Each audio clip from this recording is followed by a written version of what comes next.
સ્વામિનારાયણ હરે સ્વામિનારાયણ હરે સત્સંગી જીવન પ્રકરણ 5 અધ્યાય પ્રવાહ ચાલે 45મા અધ્યાયમાં કેનું ઉપપાપનું વર્ણન કરેલું છે, એનું પ્રાયશ્ચિત પણ ભગવાને બતાવેલું છે. બરાબર. તારીખ કઈ આજે? 8 ઓક્ટોબર 2024. હા, હવે આપણે જોઈએ. હવે સ્ત્રીયાદિવધ નામના ઉપપાપનું પ્રાયશ્ચિત કહે છે. કિંચિત વ્યભિચારીણી વિપ્રાને જો અજાણથી વિપ્ર હણે તો 1 વર્ષ પર્યંત કૃચ્છ વ્રતને સાવધાન થઈ કરે. હવે જે ઉપપાપ કહ્યું છે હત્યાવાળું, બરાબર. હવે આમાં હત્યા કોની? વ્યભિચારીની વિપ્રાને, એટલે કોઈ બ્રાહ્મણની સ્ત્રી હોય અને એ વ્યભિચારીની હોય, એક કરતાં વધારે પુરુષમાં જેને આસક્તિ હોય એ વ્યભિચારીની કહેવાય. આસક્તિ એટલે એક કરતાં વધુ પુરુષ જોડે જેના સંબંધ હોય, બરાબર. એ અજાણથી એમ કહે કે એ વિપ્રાને કોઈ જો બીજો બ્રાહ્મણ મારી નાખે, સમજો કોઈ પણ, તો એને 1 વર્ષ પર્યંત શું કૃચ્છ વ્રતને સાવધાન થઈને કરવાનું છે. વ્યભિચારીની ક્ષત્રિયને અકામથી વિપ્ર જો હણે તો 6 માસ પર્યંત કૃચ્છ વ્રતને કરે. શું ક્ષત્રિયને મારે તો 6 મહિના પર્યંત. વ્યભિચારીની વૈશ્યાને, એટલે વૈશ્યાની ઘરવાળી હોય તે, જો અકામથી વિપ્ર હણે તો તેનું અર્ધવ્રત કરે, એટલે પેલું 3 મહિના સુધી. જો પાતિવ્રત્યાદિ ગુણવાળી તે બ્રાહ્મણી આદિ 4 સ્ત્રીઓ અજાણથી હણી હોય તો બ્રાહ્મણ આદિ જાતિક્રમને અનુસારે 12 વર્ષ, 6 વર્ષ, 3 વર્ષ અને 1.5 વર્ષ વ્રતને કરે. 12 વર્ષ. કોઈ બ્રાહ્મણની સ્ત્રી હોય ને એ પતિવ્રતાના ધર્મને પાળનારી હોય ને જો એની હત્યા થઈ જાય તો એને 12 વર્ષ સુધી શું કરવાનું છે? પ્રાયશ્ચિત કરવાનું. બ્રાહ્મણ. ક્ષત્રિય હોય તો 6, વૈશ્ય હોય તો 3 અને શૂદ્ર હોય તો 1.5 વર્ષ સુધી કરવાનું. તથા વિપ્ર નિર્ગુણ ક્ષત્રિયનો અકામથી વધ કરે તો બ્રહ્મત્યામાં જે વ્રત કરવાનું કહ્યું છે તે 3 વર્ષ પર્યંત કરે. એટલે શું કહ્યું? બ્રાહ્મણ હોય તે નિર્ગુણ ક્ષત્રિયનો, એટલે નિર્ગુણ એટલે કોઈ પણ પ્રકારના ગુણ વગરનો જે ક્ષત્રિય હોય ને, અકામથી વધ કરે. અકામથી એટલે ઈચ્છા વગર, આમ જ, બરાબર. તો બ્રહ્મત્યામાં અજાણથી અકામથી વધ કરે તો બ્રહ્મત્યામાં જે વ્રત કરવાનું કહ્યું છે તે 3 વર્ષ પર્યંત કરે. નિર્ગુણ વૈશ્યનો અકામથી વધ કરે તો એ વ્રત 1 વર્ષ પર્યંત કરે. નિર્ગુણ શૂદ્રનો કરે તો એ વ્રત 6 માસ પર્યંત કરે. આ ધરમસિંહ ભગત હું બતાવી ગયા. એ દ્વિજ ગુણસારી ક્ષત્રિયને કામથી હણે તો તે જ વ્રત અસ્તવર્ષ કરે. બરાબર. ગુણસારી જે કોઈ હોય, સમજો ક્ષત્રિયને કામથી હણે તો, કામ એટલે ઈચ્છાથી, જાણીને, તો તે જ વ્રત અસ્તવર્ષ એટલે 8 વર્ષ કરે. ગુણવાન વૈશ્યનો કામથી વધ કરે તો 6 વર્ષ પર્યંત કરે. ગુણવાન શૂદ્રનો વધ કરે તો 3 વર્ષ પર્યંત કરે. તે પછી તે પાપ થકી શુદ્ધ થાય. ચકારથી ક્ષત્રિયાદિએ કરેલા ક્ષત્રિયાદિકના વધમાં 1 પાદ ન્યૂન પ્રાયશ્ચિત જાણવું. એટલે એ તો 1 પાદ બધામાં ઓછું, બ્રાહ્મણમાં વધારે, પછી ક્ષત્રિયમાં એનાથી ઓછું, વૈશ્ય હોય તો એનાથી ઓછું, ને શૂદ્રમાં સૌથી ઓછું. એ પ્રમાણે વિપ્રે તું સકલમ દેયમ પાદોનમ ક્ષત્રિય સ્મૃતમ વૈશ્યર્ધમ પાદ એકસ્ત શૂદ્ર જાતિષુ શસ્યતે. એવી બૃહદ વૃક્ષનું સ્મૃતિ છે, બરાબર. હાથીની હત્યામાં નીલવર્ણના 5 વૃષભોનું દાન કરવું. દાખલા તરીકે કોઈ હાથી મરી જાય તો 5 વૃષભ એટલે બળદ, એનું દાન કરવાનું કહ્યું. પોપટને હણે તો 2 વર્ષના વત્સનું દાન કરે. 2 વર્ષના પેલા વત્સ હોય ને તેનું. વત્સ એટલે ખબર ને, ગાયના વાછરડા આવે તે. પછી ખર, બકરો, ઘેટાને હણે તો પ્રત્યેક વૃષભનું દાન કરે. એટલે કોઈ ખરને મારે, ખર એટલે ખબર ને તમને, ગધેડો, પછી બકરો ને પછી ઘેટું, એ ઘેટાને મારી નાખે કોઈ તો વૃષભનું એટલે બળદનું. હે, એ લોકોને કા કઈ, અમારા દાદા એવું કહેતા હતા, એ બધાનો મનુષ્યનો છેલ્લો જ જન્મ એમ માનીને જ ચાલવાનું. કારણ કે એ લોકો એટલી બધી હત્યાઓ કરે ને એટલું બધું પાપ કરે. તમે સમજો, નરેન્દ્ર મોદીએ જમ્મુ કાશ્મીર માટે શું નહીં કર્યું? ચાલો બોલો. તો બી મત છેલ્લે બધું જ કર્યું. એ લોકોને ભારતની મેઇન સ્ટ્રીમમાં લાવી દીધા. તો પણ મત બધા નેશનલ કોન્ફરન્સને જ મળ્યા ને. ઇલેક્શન થયેલું ને ત્યારે જ મેં આને કહેલું મેં કહું જીતશે જ ઓમર અબ્દુલ્લા ને એના બાપા જ. કોંગ્રેસને 8 જ સીટ મળી છે. સમજો આ એ લોકોનું માણસ બતાવે છે કે તમે એ લોકો માટે ગમે તે કરો. કાશ્મીરમાં ઘાટીમાં મત આ લોકોને જ મળે એમ. આ તો 28 સીટ પર પહોંચ્યા એ જમ્મુને કારણે. એ લોકો મત નહીં જ આવે. પીઓકે પણ ભારતમાં નરેન્દ્ર મોદી લઈ લઈને ને ત્યાં પણ ગ્રોથ કરે ને પણ ત્યાં ઇલેક્શન થાય ને તો મત પાછા આ લોકોને જ મળે. હા મત નહીં મળે. મેં તમને આગળ એક દિવસ કીધેલું હૈદરાબાદ પણ આપી દેવાય. હૈદરાબાદ પણ આપી દેવાય. જેને બહુ અભરખા હોય ને કે અમારે ભરી જવું જ પાકિસ્તાન જોડે કે આની જોડે જ્યાં તું પહેલો ચાલ્યો જા આપણો ગ્રોથ વધી જશે. સમજી જાઓ.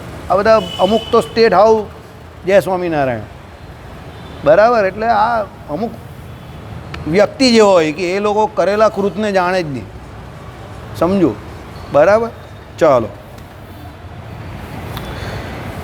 કૌચ પક્ષીને હણે તો 3 વર્ષના વત્સનું દાન કરે. આ કૌચ પક્ષીની બહુ સરસ વાર્તા છે.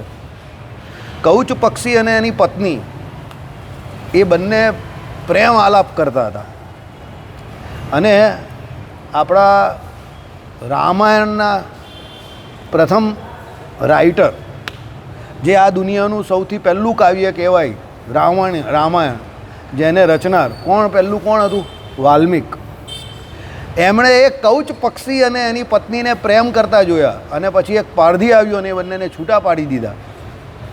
અને પછી પેલો કૌચ જે હતો તે બિચારો બહુ આલાપ કરતો હતો, બહુ રુદન કરતો હતો. એને જોયું એટલે એમણે પહેલી રામાયણની જે કાવ્ય રૂપે જે સ્તુતિ કરી તે પહેલી આ વાલ્મીકીએ કરીને એમના મગજમાં ત્યારે આ રામાયણ નામનો ગ્રંથ રચવાની એમની ઈચ્છા થઈ. અને પછી ભગવાનની ઈચ્છાથી રામચંદ્ર ભગવાન અને સીતાજી આવ્યા એટલે રામાયણની ઘટના ઘટી એ પહેલાં એમણે વાલ્મીક રામાયણ આખું લખી દીધું. સમજો બરાબર. એટલે આ કૌચ પક્ષીનું આપણે ત્યાં બહુ મહાત્મય છે કે ભાઈ જગતને જે સૌ પ્રથમ ભગવાનના ચરિત્રરૂપી ઇતિહાસ એટલે કાવ્યનું ભેટ જે થયું મળી આપણે જે ભેટ મળી એ આ કૌચ પક્ષીની મદદથી મળેલી છે.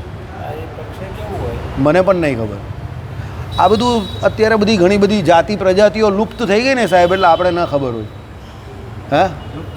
હા બાકી આ જે પેલા નિષ્ણાત હોય ને આપણે એન્વાયરમેન્ટલ ને એના જે ભણેલા વ્યક્તિઓ એને ખબર હોય. બોલો કાકા કંઈ કામ છે? હા કંઈ બેસો.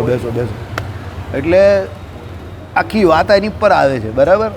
જે આખી રામાયણની કથા કરતા હોય તે કહે. ચાલો.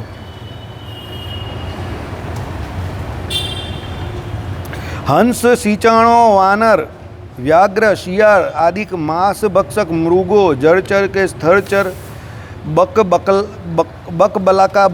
બલાકાદી પક્ષીઓ મોર અને વાસ નામના પક્ષીને હણે તો પ્રત્યેકમાં ગાયનું દાન કરે. એટલે આ બધા માંસાહારી પક્ષીને પણ મારે કોઈને પણ તો શું કરવાનું છે? એક ગાયનું દાન કરો. નહીં એટલે આદિક માંસ ભક્ષક મૃગો જળચર કે માંસ ભક્ષક નહીં હોય પણ અમુક એવા આવતા હશે જંગલી મૃગ પણ બરાબર. જો આમાં એવું લખેલું છે હંસ સિંચાણો વાનર વ્યાઘ્ર શિયાળ આદિક માંસ ભક્ષક મૃગો. નહીં આમાં છે ને આમાં અલ્પવિરામમાં ભૂલ લાગે છે. પ્રિન્ટિંગમાં ભૂલ છે. જો આમાં ઘણી વખત એવું આવે છે. આ માંસ ભક્ષક પર અલ્પવિરામ જોયા પછી આવે મૃગો પછી અલ્પવિરામ જળચર કે સ્થળચર એટલે એક અલ્પવિરામ રહી ગયું છે. એ ઘણી વખત એવું થાય છે આમાં. એ પેલા વિમલ જોડે પણ હું લખતો હોઉં ને તો અમુક શબ્દ હોય ને આપણે ભણેલો હોય એટલે આપણે ખબર હોય કે આમાં આ શબ્દ હોય પણ હવે એની જગ્યા પર પેલું રસ્વ દીર્ઘઈ ને એમાં પણ એવું હોય. પછી મેં કોઈ પુસ્તકમાં જે લખેલું એ તું બોલે ભાઈ કે આપણે તો ફોલ્ટમાં ના આવીએ. આપણા જે સંપ્રદાયના સાધુ લોકો છે ને એ લોકો અલ્પવિરામની એને બહુ જ્ઞાન નથી. એમ ખરું હું એવું એટલે એ લોકો અલ્પવિરામને એટલું મહાત્મ પછી અર્ધ અલ્પવિરામ આવે બરાબર એ બધા આવે એનાથી આખો વાક્યનો તમને અર્થ સમજાય. કોનું કનેક્શન ક્યાં છે એ ખ્યાલ આવે. શું પૂછતા હતા ધરમજીભાઈ? હું કયું ઓકે. કારણ કે આ સંસ્કૃતમાં છે ને આ નહીં હોય. સંસ્કૃત તો સીધી સ્ટ્રેટ લાઈન ચાલે. એટલે ગુજરાતીમાં આ બધું છે. એટલે ગુજરાતી તો જ સ્પષ્ટ થાય, નહીંતર ના થાય. ના, સાચી વાત. હું આપને કહું ને કે ભાઈ તમને છે ને ગુજરાતીમાં તમારા સાહિત્યની રચના કરવાની જરૂર નથી. બરાબર છે. કારણ કે તમને ગુજરાતી નથી આવડતું. મને ખબર છે, તમે કોને કહ્યું હશે એ પણ મને ખબર છે. હું ના જ પાડી દઉં, તમારે કરાય નહીં. મને ખબર હોય ને તમે કોને કહ્યું એ પણ મને ખબર હોય, સમજો. બરાબર. મારી કુંડળીમાં 2-3 એવા યોગ બને છે, ભણેલા કરતાં ગણેલો વધારે છે. પહેલો યોગ ગુરુ શુક્રની યુતિ, બીજો યોગ શનિ કેતુ, અને ત્રીજો યોગ બુધ આદિત્ય યોગ, ભાગ્ય ધર્મસ્થાન એટલે 9મા સ્થાનમાં સૂર્ય બુધની યુતિ. હવે આવી બધી યુતિઓ જે હોય ને, અમારા જેવા માણસ કેવો હોય ખબર, મુખ પ્રેક્ષક બનીને બધું જોયા કરે, બહુ જલ્દી ઓપિનિયન નહીં આપે. અમુક ફરી આવી રીતે બોલાઈ જાય. તમે અત્યારે જ હું બોલ્યો ને એ કંઈ હતું નહીં, પણ તમે બોલ્યો ને એટલે આઈ ગોટ ધ પિક્ચર. એટલે આમ મારાથી બોલાઈ ગયું કે મને ખબર છે. મારું પૂરેપૂરું ધ્યાન હોય. ને એ હોવું જ જોઈએ. તમે જે કામ કરો ને એમાં તમારું ધ્યાન હોવું જોઈએ. ને હું હંમેશા કોઈ પણ નાનામાં નાનો માણસ મને ત્યાં પણ કોઈ કહી ને કે જો વાસુદેવમાં ભૂલ છે જોઉં, તો હું આને કહું પહેલાં વિમલને, મેં કહું જોઈ લે આપણી ભૂલ નથી ને. અને અમુક વખતે તો રીરાઇટ પણ કરાવો. એ અંડર આવ્યું અમે ના પુસ્તકથી રીરાઇટ, એમાં શું છે સમજો.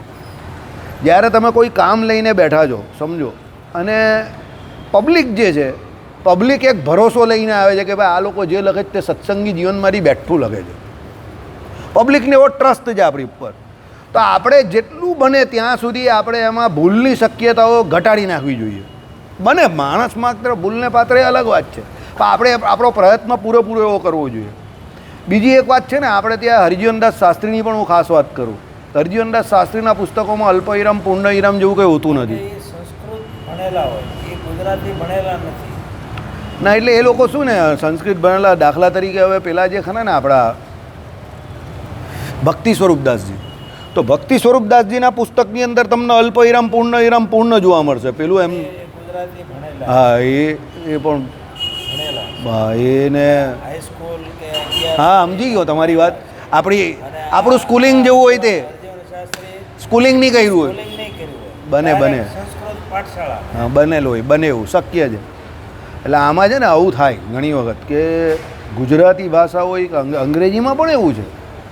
નોટ ઓનલી ઇન ગુજરાતી, અંગ્રેજીમાં પણ એવું છે. અંગ્રેજીમાં પણ એક શબ્દના ઘણા બધા અર્થ થઈ શકે છે, સમજો. હવે એક તમને બહુ સિમ્પલ વાત કરું. તમે એક શબ્દ વાપરો છો, મોલમાં જાઓ ત્યારે બહુ ચીપ છે, સમજો. હવે ચીપ શબ્દનો હકીકતમાં અર્થ આપણા ઘણા ગુજરાતીને ખબર જ નથી. આપણે ચીપ એટલે સસ્તું સમજીએ છીએ, પણ ચીપનો હકીકતમાં અર્થ શું થાય ખબર છે? અંગ્રેજી જાણતો એના માટે હલકી ગુણવત્તાવાળું. પેલો શું કહે, પેલો જે વેચનાર હોય ને એ ખાસ આવું બોલશે, મેડમ લઈ લઉં ને બહુ ચીપ છે. એકચ્યુઅલી ચીપ શબ્દ નહીં બોલે એનાથી, એ એની પ્રોડક્ટની ગુણવત્તા ઘટાડે, કારણ કે એને અંગ્રેજીનું નોલેજ નથી. એકચ્યુઅલી એને શું કહેવું જોઈએ ખબર? ઇકોનોમિકલ છે, સમજો. અને મોંઘું ઇકોનોમિકલ ટિકિટ આવે ને, હા, એટલે એ ચીપ ટિકિટ. ચીપ થોડું લખે જ જો, કેમ એ અંગ્રેજી જાણે છે એ લોકો. પણ આ તમે મોલમાં ને એમાં જજો તો પેલો જે સેલ્સમેન હોય તે શું કહેશે, મેડમ બહુ ચીપ છે, લઈ લઉં નહીં. એટલે અંગ્રેજી ન ભણેલા હોય ને એટલે આવા શબ્દ વાપરે, સમજો.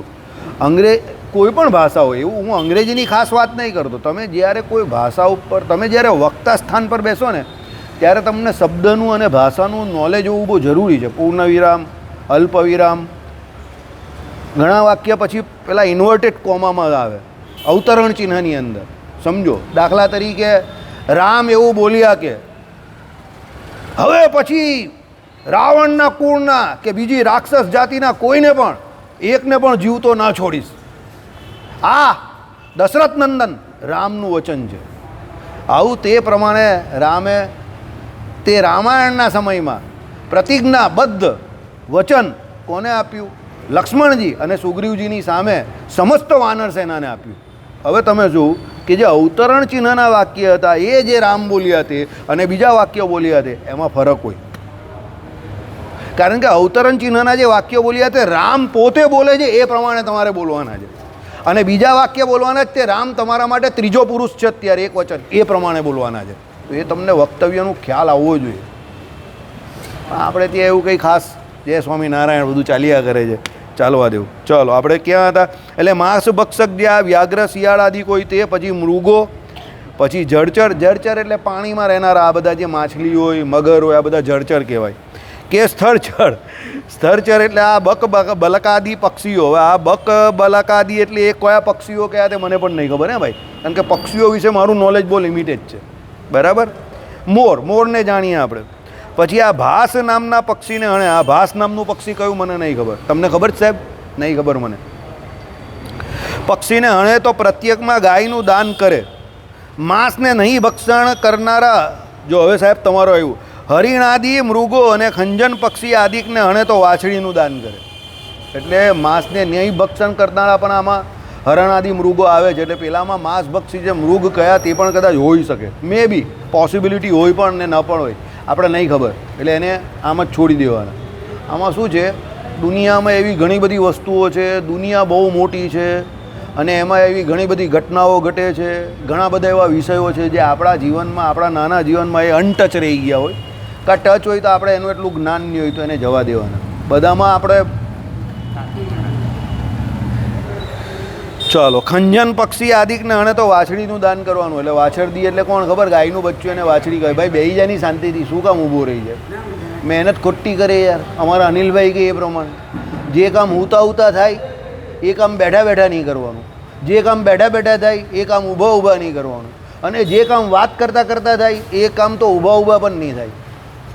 રામ જેઠમલાણી સાહેબને ઓળખે? મહેશ જેઠમલાણી, રામ જેઠમલાણી.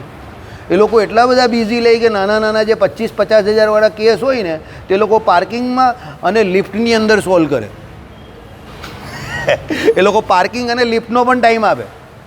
બરાબર. એટલે પહેલાંને કહી, જો ભાઈ તારે પાર્કિંગમાં મને મળવાનું છે ને હું પાર્કિંગમાંથી લિફ્ટ સુધી જઈશ ત્યાં સુધીમાં તારો કેસ સોલ્વ. તને કહી દઈશ તારે શું કરવાનું. આટલી ફી લાગશે. પેલો કહે સાહેબ આની આટલી ફી? હા હોય તો જ. પછી બીજો હોય એને કહે કે તારે લિફ્ટમાં મળવાનું, મારી આ માળે ઓફિસ છે, લિફ્ટ સુધીમાં તને આઈડિયા આપી દઈશ તારે શું કરવાનું. આટલી ફી લાગશે. બોલો. જનરલી એમાં છે ને હાઈકોર્ટ હોય ને, સુપ્રીમ કોર્ટ હોય, એમાં વકીલ જ કરવી. હા ખબર છે. તમારે એને રામ જેઠમલાણી સાહેબને તમારો કેસ પાર્કિંગમાં સમજાય. હા ને પછી હા પાર્ક કરીને ત્યાંથી લિફ્ટ સુધી આવે ત્યાં સુધી સમજાય છે. એટલે એ સમજી જાય. પછી એ ત્યાં અંદર એને આર્ગ્યુમેન્ટ કરે. અંદર જોઈને પછી કેસ આર્ગ્યુમેન્ટ કરે. સાચી વાત છે, એકદમ સાચી વાત છે. મારો એક મિત્ર છે, આ તમારી ઉપરથી જ વાત કરું, આપણો જૈનિશ આ ઓળખે છે. એનો એક કેસ ચાલતો હતો તો હાઈકોર્ટમાં ચાલતો હતો. તો એને કોઈ બાબતમાં કંઈક વિરોધ કરવો હતો, આગળના કોઈ નીચલી કોર્ટનો ચુકાદો હતો ને એને, તો એને ત્યાં બીજા બધા વકીલો 50,000 લાખ રૂપિયા તો કોમન બી હોય. એને ત્યાં એક પેલા બહાર બેઠેલા વકીલ હોય ને એમાં એક બ્રાહ્મણ વકીલ હતા. એને પૂછ્યું કે આપણે આટલી જઈને દલીલ કરવાની છે, તમે જીતો કે હારો એ મારા માટે બહુ મેટર નથી કરતી આપણે, પણ તમે અંદર જઈને ત્યાં જજ, મહિલા જજ છે એની સામે જઈને તમારે દલીલ કરવાની છે ને આપણો આ કેસ છે, બોલો કેટલી ફી લેશો સાહેબ? પેલા એ 5,000 રૂપિયા માંગ્યા. આણે 5,000 દઈ દીધા અને કેસ સમજાયો અને અંદર જઈને પેલા ભાઈ મંડી પડ્યા. અને પેલા હાઈકોર્ટના જજ હતા કોઈ બેન, તે કન્વિન્સ થઈ ગયા. તે એ કહે કે જે કામ અહીંયા સંજાણવાલા સાહેબ મારું 3-4 લાખમાં કરે એવું નહીં હતું, એ કામ પેલા થીંગડાવાળો સૂટ પેલા વકીલનો 5,000માં કરી દીધું. એમ કે એ ચોટી જ રહ્યા. પણ અંદર ગયા ને પેલા બેનને કહી, બેન તમારે આ મને આપવું જ પડશે, નહીં તો મારા હસીલને બહુ મોટું નુકસાન થાય એવું છે. છેલ્લે પેલી બેન કંટાળી ગઈ, ભાઈ તમે શું કહેવું જોઈએ ને, ચાલો કંઈ નહીં હું તમને આપી દઈશ પણ મને હમણાં નહીં પછી મળજો, એમ કરીને લખીને આપી દીધું છેલ્લે. ને એ કામ કરાવવા માટે એમ કંઈ મોટા વકીલ હતા તે મારું માઠું કહી જાય, આ તો જૈનિશભાઈ થાય જ નહીં, આ તો શક્ય જ નથી એમ કહી.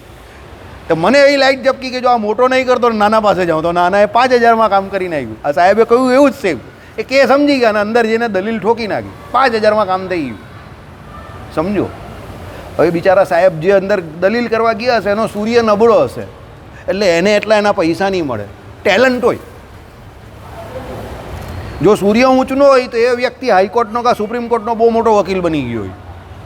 અને પ્રેક્ટિસ આ તમે જે કહ્યું એ પ્રમાણે આમ ત્યાંથી ત્યાં જઈને એના ચાર્જ કરે. કાનૂની કોઈ પણ પ્રક્રિયામાં તમારે એક્સપર્ટ બનવું હોય તો સૂર્ય બહુ ઊંચનો જોઈએ. કરવાના હોય. તમારા ડ્રગમાં તો બહુ આવે. એટલે આખા ડિપાર્ટમેન્ટનો કોઈ કેસ સોલ્વ ન થતો હોય ને તો નાકરાણી સાહેબ. મને ખબર છે તમારી પાસે એક્સપર્ટ ઓપિનિયન લેવા માટે લોકો આવતા હતા ત્યારે. અને હાઈકોર્ટમાં મને કહે કે તમે હાજર રહેજો. બરાબર છે. એટલે હાઈકોર્ટમાં છે ને ફરિયાદીએ કે હા, બંનેને બોલવાનો અધિકાર નથી. પણ મને કોણ જાણે કેમ ને અમે તો ફરિયાદ. બરાબર છે. પણ મારા જે વકીલો ને સરકારી, હા, સમજો, પ્રોસિક્યુટર, પબ્લિક પ્રોસિક્યુટર. હું એને ધીરેથી કહું પોઈન્ટ, એ ઘણી વાર એને બધા પોઈન્ટ ન યાદ. હા, સાચી વાત છે.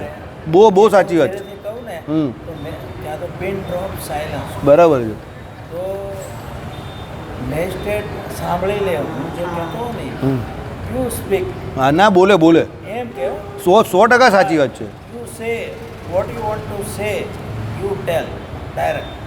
એવું કે ઓર્ડર વગર નહીં, એ તમારી વાત સાચી છે. અહીંયા છે ને સ્મોલ કોર્ટ કરીને સુરતની, એમાં એક બુધવાણી સાહેબ કરીને હતા 2004માં.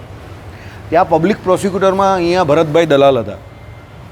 ભરતભાઈ દલાલ પબ્લિક પ્રોસિક્યુટર, ને એમના બાપા અમૃતભાઈ દલાલ, બહુ સિનિયર વકીલ, નોલેજેબલ માણસ.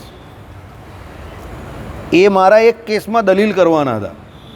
તો મને છે ને એ સાહેબ જોડે ચર્ચા કરતાં પહેલાં જજ જોઈ ગયા. તો મારો જરા અવાજ મોટો છે, કુદરતી છે. એ સાહેબે પછી છે ને ઉપર બેઠા ને પછી કેસ અમારે એન્ટર કરવાનો હતો. તો એન્ટર કરવા ગયા ને તો સાહેબ કહે કે પેલો where is that young boy, એમ કહી કે. મારા વાર પેલા કરલી હતા ને પહેલાં, તો પેલો ભરતભાઈ પબ્લિક પ્રોસિક્યુટર પૂછે, સર તમે કયા યંગ બોયની વાત કરી? એમ કે હી વોઝ જસ્ટ એમ કહી કે ડિલિવરિંગ સમથિંગ વિથ યુ, એમ કહી કે talking with great voice, curly hair. ઠીક, એ તો મારો હસીલ છે, એમ કહી you just ask him to come here.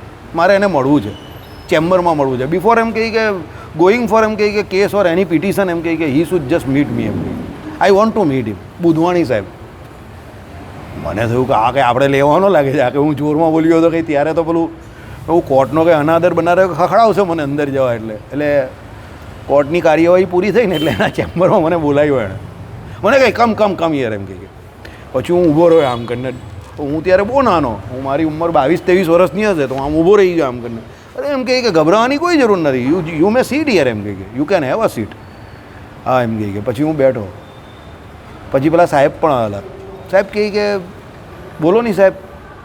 એમ કહે કે આનો કેસ શું છે, એમ કહે કે આ કંઈ પિટિશન કરવા આવેલો છે? તે કહે કે હા, એમ કહે કે સાહેબ કેસ શું છે, એમ કહે કે. તો પેલા પબ્લિક પ્રોસિક્યુટર સમજાવવા ગયા, નોટ યુ, એમ કહે. I was observing that he was convincing you and convincing you with a great temperament. He is having something, એમ કહે કે. મને કહે કે ટેલ મી, તારો કેસ શું છે એ મને કહે. પછી મેં એને આખો કેસ કર્યો. પછી મને કહે કે હુ ઇઝ ઓપોનન્ટ? મેં કહું મારા બ્લડ રિલેશનમાં જ છે. ઓકે, એમ કહે કે એક કામ કર, કાલે એને અહીંયા લઈને આવજો. મેં કહું he will never come, that's why I am here. તો મને કહે કે એવું છે, ચાલ કંઈ નહીં, એમ કહે હું મારા પ્યુનને મોકલું છું. પછી એના પ્યુન દ્વારા એણે પેલાને મારો જો ઓપોનન્ટ હતો ને એને પણ બોલાવ્યા, બેઠક કરી એણે. એ કહે કે કેસ નહીં કરો, મજા નહીં આવશે. સારા ઘરના માણસો છો તમે, ફાવશો નહીં, એમ કહી 20 વર્ષ અહીંયા નીકળી જશે, એના કરતાં જે હોય તો સમજીને પતાવી દઉં. બહુ કોશિશ કરી એણે, પણ પેલા સામેવાળા ભાઈ નહીં માનીએ. પછી મને કહી ઇવન ધો આઈ એમ કહે કે જજ of this court I May salute you. કારણ કે મેં એને પહેલાં જ કહી દીધું સાહેબ કે આપણે પ્રયત્ન જો તમે અહીંયા કરવા માગો છો ને એ પ્રયત્ન હું કરી ચૂક્યો છું. પણ મેં કહું મહાભારતનું યુદ્ધ કરતાં ભગવાન શ્રી કૃષ્ણએ પણ પ્રયત્ન કરેલા, પણ અમુક વખતે અમુક માણસ ન માને, એટલે હું અહીંયા આવેલો છું. એ કે યુ આર રાઈટ, આવી જજે બપોરે, એમ કહે કે આપણે કેસ મૂકી દઈશું. હા. ને પછી છેલ્લે એ જ્યારે પછી એની ટ્રાન્સફર થઈ ને ત્યારે એના પછીના જે જજ હતા ને એને એ કહીને ગયેલા કે આ લોકો દે આર જેન્યુઅન પાર્ટી, એમ કહી કે take care of this young boy. અને મને કહીને ગયેલો ડોન્ટ અફ્રેડ, એમ કહી કે કંઈ નહીં થશે, તમે હારવાના નથી, એમ કહી તમે જીતશો જ ગમે ત્યારે. અને 3 વર્ષમાં ચુકાદો આવેલો, ખાલી 3 વર્ષમાં અમે જીતી ગયેલા. પણ એ સમય ઓર હતો સાહેબ, ત્યારે આટલું બધું આ નહીં ચાલતું હતું. આ 20 વર્ષમાં બહુ બગાડ થઈ ગયો છે એકચ્યુઅલી. 2008-9 પછી તો બહુ બગાડ ચાલુ થઈ ગયો ભારતમાં, દરેક ક્ષેત્રમાં બહુ ભ્રષ્ટાચાર. ચાલો કંઈ નહીં, જે હશે તે હરી ઈચ્છા. સર્પને હણે તો બ્રાહ્મણને લો દંડનું દાન કરે. લો દંડ એટલે પેલો લોખંડનો દંડ હોય ને એનું દાન બ્રાહ્મણને આપવાનું. નપુંસક મૃગ પક્ષી આદિકને હણે તો માંસ પરિમિત કલઈ સીસાનું દાન કરે. નપુંસક પ્રાણીઓ જે અમુક હોય ને, નપુંસક એટલે વચ્ચેની જાતના કહીએ ને એને નપુંસક કહેવાય. ભૂંડને હણે તો ધ્રુત પરિપૂર્ણ ઘટનું દાન દેવું. ભૂંડ તમને ખબર ને, આ જે પેલા કાદવ કિચ્ચરમાં પડેલા હોય ને, તે એક અવતાર ભગવાનનો થયેલો ને, વારા અવતાર તે. ચાલો. ઊંટને હણે તો ગુંજા પરિમિત સુવર્ણનું દાન કરે. યશોદાજીએ શ્રી કૃષ્ણ ભગવાનને એવું કહેલું ખબર છે, કાદવમાં રમતા હતા તો એક કનૈયા એવું લાગે છે તું તો હાલો એમ કે ભૂંડનો દીકરો થયો હોય એવું લાગે છે. તો ભગવાન કે હા અમે તો ભૂંડ જ છે, કારણ કે પૂર્વજન્મમાં અમે ભૂંડ હતા એમ કહીએ. તો ભગવાને વારા અવતાર ધારણ કરેલો ને, એટલે તને એમ કે કાદવ કિચ્ચર આટલો પ્રિય છે. યશોદાજી એમ કે એને ઉચકી ઉચકીને બહાર લઈ જાય ને ભગવાન એમાં જ રમવા જતા હતા. બરાબર. એટલે ચાલો. ઊંટને અરે તો ગુંજા પરિમિત સુવર્ણનું દાન કરે. બરાબર. ઊંટને નહીં મારતા ને, સોનાનો ભાવ બહુ વધી રહેલો છે. ઘોડાને હણે તો વસ્ત્રનું દાન આપે. ઘોડો મરી જાય તો એક વસ્ત્રનું દાન આપવાનું. તીતીર પક્ષીને હણે તો દ્રોણ પરિમિત તલનું દાન કરે. 8 મૂઠીને કિંચિત કહે છે તેવા 8 કિંચિતને પુષ્કળ કહે છે, તેવા 4 પુષ્કળને આઢક કહે છે, અને તેવા 4 આઢકને દ્રોણ કહે છે. દ્રોણનું માપ આપ્યું છે. બરાબર. જેને યાદ રાખવું હોય તે રાખે. ચાલો. જે માસ્ટર માઇન્ડ ટ્યુશન ક્લાસીસ. મોચીએ બૂટ માટે કાપેલું ચામડું શા માટે ફેંકી દીધું? સૈંધવ કોને કહે છે? છોકરા બાબુને બાબુ વીજળી શા માટે કહેતા? બોલો ભાઈ, આમાંથી કોઈને જવાબ આવડે છે આનો? ધોરણ 11, કુલ ગુણ 80.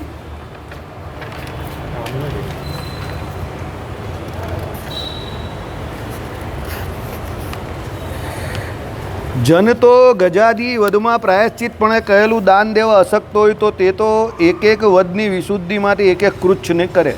જો ભાઈ આ બધા જેટલા પણ પ્રાયશ્ચિત કયા એમાં જે દાન દેવાનું કહ્યું, હવે કોઈ દાન ના આપી શકે એવો વ્યક્તિ હોય તેણે શું કરવાનું? એક એક ક્રચ્છ નામનું વ્રત જે છે તે કરી દેવાનું. એકદમ બધા અમિતને આપી દેવાના. તમારે અમિત છે બરાબર, ભૂરા ભગત આજે આવ્યા નથી, એ લોકોને આ બધા ક્રચ્છ નામના વ્રત કેવી રીતે કરવાના તે શીખી જવાનું. એ લોકો પાસે કરવા તો તમારે જ પડે ને, એ થોડો કરે કંઈ. તે કચ્છ વિધાનમાં પ્રથમ દિવસે પંચગવ્યનું પાન કરનારો થાય, દ્વિતીય દિવસે તો ઉપવાસ કરે. કચ્છ વ્રત કહે તો પહેલે દિવસે પંચગવ્ય હોય તે ધારણ કરે, એ ગ્રહણ કરે, બીજે દિવસે શું ઉપવાસ કરવાનો છે. બરાબર. ચાલો. માર્જર, ગો, પછી આવે નોળિયો, દેરકો અને બપૈયો, પછી ગુવળ આદિક પક્ષીઓને હણે તો 3 દિવસ પર્યંત દુગ્ધ માત્રને પીવે. આ બધાને હણે તો 3 દિવસ દૂધ પી લેવાનું, અન્ન જમવાના નથી. અથવા પાદકૃચ્છ વ્રતને કરે. ફળ, પુષ્પ, અન્ન અને રસો થકી ઉત્પન્ન થતા જે અસ્થિવર્જિત જંતુઓ તેમની હત્યામાં પ્રાણાયામ અને ધ્રુત ભક્ષણને કરે. આ સ્તરે ફળ પરિમિત ધ્રુત ભોજન સ્થાને પીવાનું જાણવું. ફળના આપનારા જે આંબાદિક વૃક્ષો છે તથા જે પુષ્પવાળા ગુલ્મ, ગુચ્છ, લતા વિરુદ્ધ છે એમના છેદનમાં ગાયત્રી આદિક શત ઋચાઓનો જપ કરવો. તેમાં માલતી આદિક ગુલ્મ જાણવા, કાંટા શેરિયા આદિક ગુચ્છ જાણવા. ચડવાની અપેક્ષા રાખનારા જે દ્રાક્ષાદી તે લતા કહેવાય, અને તેની અપેક્ષા નહીં રાખનારી ગળો વગેરે વિરુદ્ધ કહેવાય. અહીં કાસ્તાદિકનો પંચયજ્ઞાદિક માટે ઉચ્છેદ કરવામાં દોષ નથી એમ મીટાક્ષરા કહે છે. હવે કાસ્તાદિકને જે કાપવાનું કંઈક એવું હોય તો તમે યજ્ઞ યાગાદિક કરવાના હોય તો એના માટે જે કાપો તો એમાં દોષ નથી, કારણ કે તો તમે યજ્ઞ કરાવો છો. બરાબર. આ પાછું એટલે આ લોકો લખવું પડે. અહીં તો દોઢ ડાયા હોય ને પાછા, એ તરત કહેવાય જો આમાં કાપવાની ના પાડેલી, તમે કાપીને યજ્ઞ કરો જ ને, ન થાય. ડાયા બહુ હોય બધે, બહુ ડાયા, અને ડાયાને પાછા અડધા ઉપર, દોઢ ડાયા. એટલે આ લોકોએ ચોખવટ કરવી પડે બધી જ. બરાબર. ચાલો. ફલપુષ્પગાન પાદપાન હિંસ્યાત્કર્ષ કરણાર્ધે ચોપન્યાત ક્રિષ્યાદ્રૂપકરણાદિ દ્રષ્ટાર્થ યજ્ઞાદ્ય દ્રષ્ટાર્થ ચ છેદે તું ન દોષ એમ પ્રાયશ્ચિતેન્દુ શેખરમાં કહ્યું છે. બરાબર. અને શું આવે છે? આ પહેલી વખત વાંચ્યું ને લાઈફમાં, ફર્સ્ટ ટાઈમ. બરાબર. હા. ચાલો. ચૈત્ય એટલે યજ્ઞ સ્થાન. બરાબર. પછી બીજું આવે સ્મશાન, પછી આવે સીમાડો, પછી આવે પુણ્યસ્થાન, અને દેવાલયમાં ઉત્પન્ન થયેલા ફળ, પુષ્પ, વૃક્ષાદિક અને પ્રકૃતિથી જ પ્રખ્યાત પીપળો પીપળો ઘરમાં થાય ને બહુ પવિત્ર કહેવાય. આદિક વૃક્ષોના છેદનમાં તે જ વ્રત દ્વિગુણ કરવું. એટલે પીપળાને કાપી નાખે તો 2 ડબલ પ્રાયશ્ચિત કરવાનું હોય. એટલે પીપળો ઘરમાં થાય તો કપાય નહીં. 200 રૂચાઓનો જાપ કરવાનો. હા, ઉગવા દેવાનું. આમ બહુ પવિત્ર વસ્તુ છે. મારે અગાસીમાં પીપળો આવડો છે, થવા દેવાનો. પીપળો ભગવાન વિષ્ણુનું સાક્ષાત સ્વરૂપ છે. અમારા ત્યાં એવું ભાગળના જૂના મકાનમાં બધું પીપળો ને બધું કાપવામાં આવેલું ને પછી બહુ મજા નહીં આવેલી.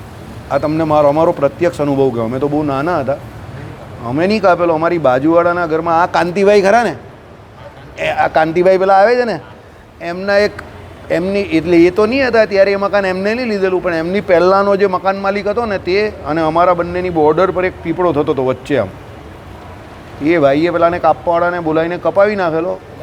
ટેરેસમાં હતો કે 2 ઘરની વચ્ચે જ આમ મકાનમાંથી આમ વચ્ચેથી થાય ને, હા, દિવાલની વચ્ચેથી થયેલો હતો અને એણે કપાવી નાખેલો. અને પછી બહુ મજા નહીં આવી, તમે માનો ને. બંનેના મકાન વેચાઈ ગયા અને બધું એવું જ થયું, સમજો. એટલે પીપળો કાપવાનો હોય ને તો એ પહેલાં વિધિ કરાવવી પડે. વ્યવસ્થિત વિધિ કરાવવાવાળા કોઈ બ્રાહ્મણને બોલાવવો, વિધિ કરાવી અને પછી કાપવો. એમ ડાયરેક્ટ ના કાપી નાખવો, બરાબર? નહીં તો આમાં કહ્યું એ પ્રમાણે પ્રાયશ્ચિત કરવી પડે. 200 વખત આ ગાયત્રી મંત્રનો જે જપ જે છે એ તમારે જપવો પડે. રૂચાઓનો પાઠ કરવો પડે. હવે ગાયત્રી મંત્રનો જપ બોલવાનો પહેલાં અધિકાર તો મળવો જ. અધિકાર જ નહીં હોય તો પછી કાથી બોલવાનો પેલો, બરાબર? હમણાં જ એક ભાઈ મને કહેતા હતા કે ભાઈ પ્રાયશ્ચિત રૂપે ગાયત્રી મંત્રનો જપ કરવાનો. મને અહીંયા અંદરથી મનમાં હસવું આવે. તો પ્રાયશ્ચિત રૂપે ગાયત્રીનો જપ કરીએ તો પછી એ જપ કરીએ એના પ્રાયશ્ચિત રૂપે શું કરવાનું? પેલા ભાઈને પૂછ્યું, એ વિચાર કરે કે એ કંઈ મને ખબર નહીં પડી. એમ કે હું કંઈ નહીં જવા દઉં. હવે એને એ ખબર ન હોય ને કે જેને દ્વિજ સંસ્કાર ન ધારણ કરેલો હોય એણે કાં ગાયત્રી મંત્રનો જાપ કરવાનો છે. તો એ ગાયત્રી મંત્રનો જપ કરે તો એ જપ કર્યો હોય એનું પ્રાયશ્ચિત તો કરવું પડે ને, બરાબર? બરાબર છે. હા, ઓમકાર નાદ નહીં થાય એમાં શું છે, પહેલાં જે કોઈ પણ સ્તોત્ર મંત્રની આગળ ઓમ આવે એ બોલવાની ના નહીં પાડી. પણ પેલો ઓમ કરીને જે આખો નાદ કરીએ ને, એનો જપ કરીએ ને આખો નાભી કમળમાંથી, એ ના પાડેલી છે. બાકી ભગવાનના નામ નહીં, મંત્રની આગળ જે બોલવાની આવે, આહુતિ આપવાની આવે, એમાં બોલવામાં કંઈ વાંધો નથી.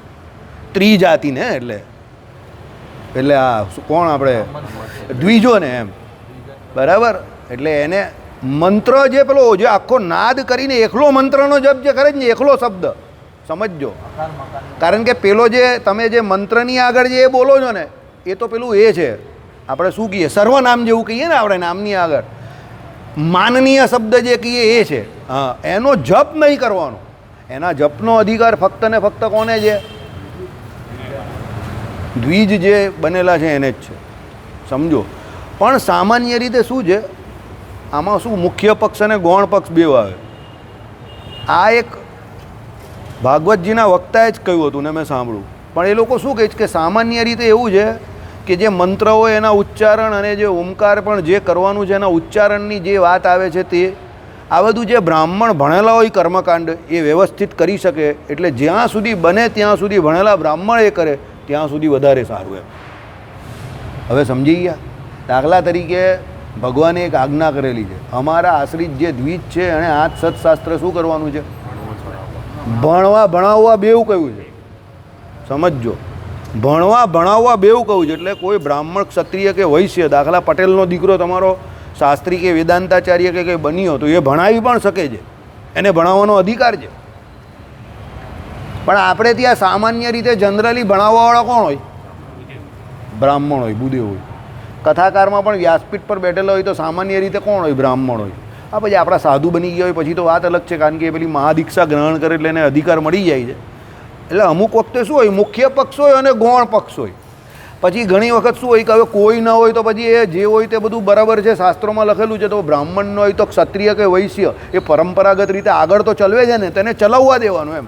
વચ્ચે વચ્ચે પથ્થર નહીં માર્યા કરવાના કે તો બ્રાહ્મણનો જ અધિકાર છે, બ્રાહ્મણનો જ અધિકાર છે. અરે ભાઈ, વૈશ્યને જે ક્ષત્રિય છે એને પણ કથા વાર્તા કરવાનો અધિકાર આપેલો છે, તો ભાઈ કરવા દે ને એને શાંતિથી. કોઈ ન કરે. હા, સૂત પુરાણી કરતા જ હતા. એ તો અયોની જતા, પણ એ અયોની જતા, અયોની જતા. વિમલ, અયોનિજનો અર્થ સમજાઈ દે. યોની જાગી ઉત્પત્તિ નહીં થઈ એમ. એટલે આપણે મનુષ્યની યોની જાગી ઉત્પત્તિ નહીં થઈ. એ તો માટાના ગર્ભમાં લઈને આવે ને હિસાબે એને ડાયરેક્ટ સૂત પુરાણીની તમે જે વાત કરો ને જેમને એ મને એમ છે શૂદ્ર એવી રીતે નહીં એમની ઉત્પત્તિ હતી, શૂદ્ર જાતિના હતા ને શું? એ એમના માતા અને પિતા બંને અલગ અલગ સૂતનો અર્થ શૂદ્ર નહીં થાય. માતા અને પિતા બે અલગ જાતિના હતા, પણ એ અયોની જ હતા પોતે. એ ખાલી એમને પાલન કરેલું, એ પોતે તો અયોની જ હતા. દાખલા તરીકે હું તમને બહુ સિમ્પલ સમજાવું. દ્રૌપદીજી અને ધૃષ્ટદ્યુમ્ન, તો એ લોકોના બાપા કોણ કહેવાય?